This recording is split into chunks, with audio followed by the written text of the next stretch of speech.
Today we're going to be making some chocolate chip cookies, but the twist is we're not going to use any flour. Flour has been real hard to come by in the UK, but that doesn't mean you can't bake cookies. We're going to be using oats instead, and it gives the cookies a nice chewy texture. As usual, full recipe in the description below. It's a simple one, so let's get baking.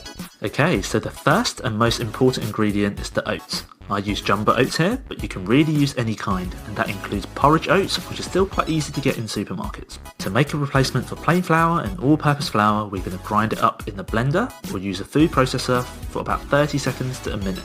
It should come out with a fine crumb-like consistency just like this. Transfer this into a mixing bowl and add in the other dry ingredients. That's a little bit of cocoa powder, salt and baking powder. Set it aside for now and we'll move on to creaming the butter and sugar. I'm lazy, so I'm using a stand mixer, but you can also do this using a hand mixer or even by hand, but make sure you use butter that is at room temperature. Start off by mixing the butter for 30 seconds just to loosen it up.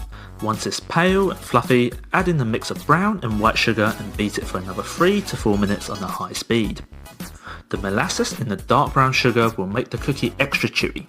If you only have light brown sugar or even just white sugar, that is fine too. The texture won't be quite the same, but it will still be a delicious cookie. Now that we have a nice fluffy mixture, it's time to turn it into cookie dough. Crack in an egg and a splash of vanilla extract and continue to mix until it's fully combined just like this. We can add in the dry ingredients we prepared earlier. On top of this, we can also add in some whole oats. Mix together until it's nice and even. And if you have any chocolate chips, this is your chance to throw them in as well. This recipe is great because oats don't really have any gluten, so don't worry about over mixing. Once everything has been mixed in together, it's time to portion out our cookies. I like to have my cookies on the slightly larger side, so about 40 to 50 grams each. The extra thickness gives the cookie a nice bite and a bit of a chew. Gently roll them into little balls and make sure you give them enough room to spread out in the oven.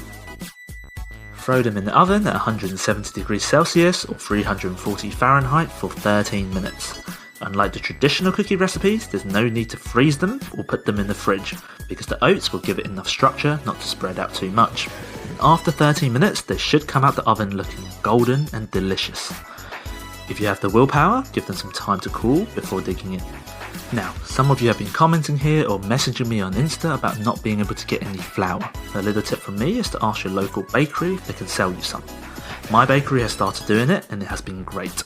If not, hopefully this recipe has given you some ideas and help with that cookie craving. This has been Isaac, thanks for watching, take care and I'll catch you in the next one.